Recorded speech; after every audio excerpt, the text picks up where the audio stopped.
How to rate your experience Instacart. To rate your Instacart experiences, what you want to do is, first thing first, you can use the pop-up prompt immediately after delivery.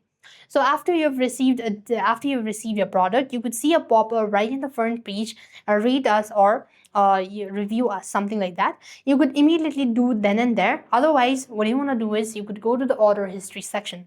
For that, you just want to make sure to tap on the profile initials at the top right corner of the screen. There you want to go to the order section. Here you could just select the specific order and go to a rate and tip. You have up to 14 days to submit ratings for your shopper, when you can rate the overall service, the quality of replacement, and the shopper's communication as well. And this is how you're supposed to rate your experience on Instacart.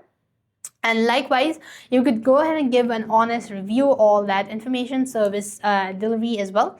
And if you want to rate your experiences, you could just go to the pop-up as mentioned earlier, or you could just go to the order history section.